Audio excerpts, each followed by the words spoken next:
Pharmacy क्षेत्र और स्वास्थ्य सेवाओं से जुड़े देश के लाखों फार्मासिस्ट के लिए एक बहुत बड़ी और ऐतिहासिक खुशखबरी सामने आई है। भारत सरकार की अंतिम स्वीकृति के बाद फार्मेसी काउंसिल ऑफ इंडिया यानी पीसीआई द्वारा बहुप्रतीक्षित pharmacist recruitment promotion and service regulation 2025 को आधिकारिक तौर पर जारी कर दिया गया है। इस निर्णय से देश भर के फार्मासिस्ट कैडर में खुशी की लहर दौड़ गई है। नए नियम के अनुसार अब फार्मासिस्ट को एक नया और गरिमापूर्ण पदनाम देते हुए फार्मेसी अधिकारी कहा जाएगा। इसके साथ ही वरिष्ठ फार्मेसी अधिकारी, मुख्य फार्मेसी अधिकारी से लेकर संयुक्त निदेशक फार्मेसी जैसे उच्च पदों पर पदोन्नति का एक सुव्यवस्थित ढांचा तैयार किया गया है। स्वास्थ्य सेवाओं को बेहतर बनाने के लिए अब अस्पतालों में दवा सूचना अधिकारी और क्लिनिकल फार्मेसी अधिकारी जैसे विशिष्ट पद भी सृजित किए जाएंगे। इस अभूतपूर्व उपलब्धि पर diploma pharmacist association Uttar Pradesh के प्रांतीय महामंत्री डॉक्टर रविंद्र सिंह राणा ने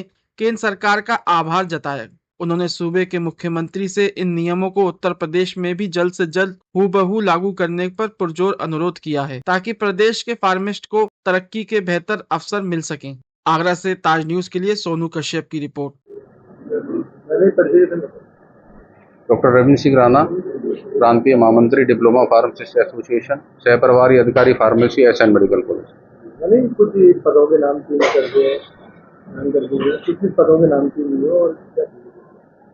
भारत सरकार के अनुमोदन से फार्मेसी काउंसिल ऑफ इंडिया द्वारा गजट नोटिफिकेशन जारी किया गया है, जिसमें फार्मासिस्ट का नाम परिवर्तित होकर फार्मेसी अधिकारी और वरिष्ठ फार्मेसी अधिकारी, मुख्य फार्मेसी अधिकारी, सहायक मुख्य फार्मेसी अधिकारी, जिला फार्मेसी अधिकारी और निदेशक पद ये क्रिएट किए गए हैं। और जिसमें इसके स्केल्स भी अलग किए गए। पहले जैसे 4200 का स्केल था, अब 4600 का स्केल उन्होंने किया है स्टार्टिंग। उसके बाद जो प्रमोशन की पोस्ट हैं, प्रमोशन में क्राइटेरिया रखे गए हैं कि इतने साल का अनुभव हो, उसके बाद प्रमोशन होंगे। सारी चीज़ें हमारी मांग भी लंबित थी शासन में।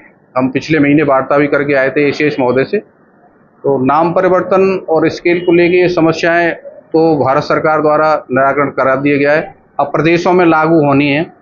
उसके लिए हम एसोसिएशन की तरफ से पूरा प्रयास करेंगे, शासन में अपना मेमोरेंडम पेश करेंगे, सारी चीज़ें गजट पेश करेंगे, उसकी अनुमति शासन देगा। उसके बाद में संपर्क के जो साथी हैं हमारे जॉब कर रहे हैं उनके हित में सारे निर्णय होगा। और मैं भारत सरकार और फार्मेसी काउंसिल ऑफ इंडिया को भी धन्यवाद दूंगा कि फार्मासिस्ट हित में जो पदनाम और ग्रेड पे तो चेंज किए ही गए हैं, उसमें उनकी कार्य और दायित्वों को भी बदला है। एक बड़ी लंबे समय से लड़ाई आपने लड़ी है। जी जी, आपके संगठन द्वारा बड़े लंबे समय से तैयारी करी जा रही है। कितना आपको लग रहा है कि लाभ मिलेगा और ये पद चेंज करने के बाद कितना सहयोग के रूप? ये संपर्क को तो साथियों को तो लाभ मिलेगा ही मिलेगा। मरीज हित में भी गजट नोटिफिकेशन जारी हुआ है, क्योंकि 2 पद नए क्रिएट किए हैं। क्लिनिकल फार्मासिस्ट के नाम से किया है, जिसमें विदेश की तर्ज पर डॉक्टर के साथ फार्मासिस्ट बैठेगा। डॉक्टर मरीज को देख के डायग्नोस करेंगे बीमारी और फार्मासिस्ट उसको प्रिस्क्राइब करेंगे मेडिसिन। क्योंकि दवा के बारे में फार्मासिस्ट को ही नॉलेज है, बनाने से लेके वितरण तक, स्टोरेज तक, तो उसको मालूम है किस कैटेगरी की मेडिसिन इस बीमारी में क्या देनी है। और बीमारी के साथ साथ जो भी डाइट प्लान है, स्वास्थ्य लाभ कैसे होगा मरीज को, उसकी भी जानकारी उसमें फार्मासिस्ट देगा। उपचार की बात करें तो किस तरह से ऐसे मेडिकल में उपचार मिलता है मरीजों को? उपचार आप देख रहे हैं पुराने समय में आज के समय में कितना अंतर आया है। मेडिकल कॉलेज में मरीजों की संख्या भी बढ़ी है। हमारे यहाँ अलग अलग ओपीडी लग रही हैं। मरीज पहले 300 साढ़े 300 मेडिसिन में आते थे, आज 650 700 मेडिसिन के पेशेंट हैं। अदर ओपीडी में भी पेशेंट बढ़े हैं, तो मरीजों को लाभ मिल रहा है, दवाइयाँ मिल रही हैं समुचित। और सारी जो जांचें हैं, आप गर्मी की अधिकता चल रही है, आप देख रहे होंगे, उसको दृष्टिगत रखते हुए प्रधानाचार्य महोदय ने हमारे यहाँ सेंट्रल एसी लगवाए हैं। रिसेप्शन हॉल में पूरा में सेंट्रल एसी लग रहे हैं, मेन ओपीडी में सेंट्रल एसी लग रहे हैं, पानी की सुविधा के लिए वाटर कूलर लग रहे हैं विद आरओ। तो सारी चीज़ें मरीजों का ध्यान रखा जा रहा है। पहले क्या था कि पर्चे बनाने में भीड़ होती है, अब भी होती है, तो पहले खड़े होने में वहाँ इतनी भीड़ हो जाती थी, मरीज परेशान होता था, कभी चक्कर आके गिर भी पड़ते थे। अब आराम से खड़ा है, एसी लगा हुआ है, बेंचें डाल दी गई हैं नई, उसको कोई परेशानी है, बुजुर्ग हैं कोई पैर में कोई चोट लग रही है तो आराम से बेंच पे बैठ के आगे बढ़ के पर्चे बनवा लें। तो सारी सुविधाओं का ख्याल रखा जा रहा है। प्रधानाचार्य महोदय प्रयास कर रहे हैं कि एम्स की तर्ज पर मेडिकल कॉलेज को पहुंचाने का। आप देख भी रहे होंगे बिल्डिंगों से लेके और सुविधा लाभ सब चीज़ मिल रहे हैं मरीजों को। क्या नाम है आपका? मुकेश शर्मा, चीफ फार्मासिस्ट, जिला अध्यक्ष, डिप्लोमा फार्मासिस्ट एसोसिएशन जनपद शाखा आगरा।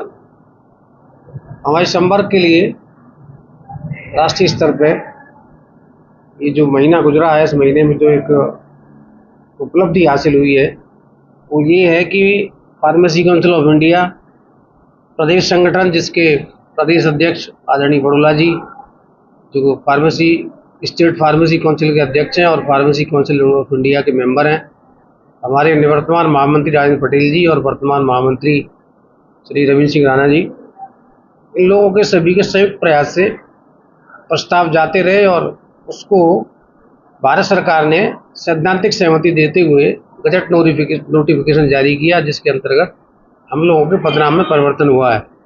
जैसे फार्मेसिस्ट से फार्मेसी ऑफिसर, उसके बाद assistant chief pharmacy officer, chief pharmacy officer, district pharmacy officer कम डिप्टी जॉइंट डायरेक्टर, और उसके बाद प्रदेश में जॉइंट डायरेक्टर का पद जो है वो नोटिफिकेशन में नोटिफाई होकर आया है।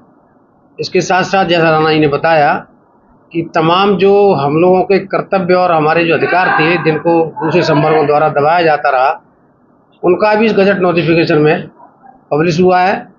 विदेशों की तर्ज पर डॉक्टर अपना डायग्नोस करेंगे। उसके बाद फार्मासिस्ट और ख़ासकर फार्मा डी करके एक कोर्स स्टार्ट हुआ है, उसको करने वाले हमारे साथी जो क्लिनिकल फार्मासिस्ट कहा जाएंगे, वो डॉक्टर के द्वारा लिखे जाने पर दवा की कैटेगरी वो उसको डोज फिक्स करके मरीज को दवा दे सकेंगे और काउंसलिंग करेंगे। धन्यवाद।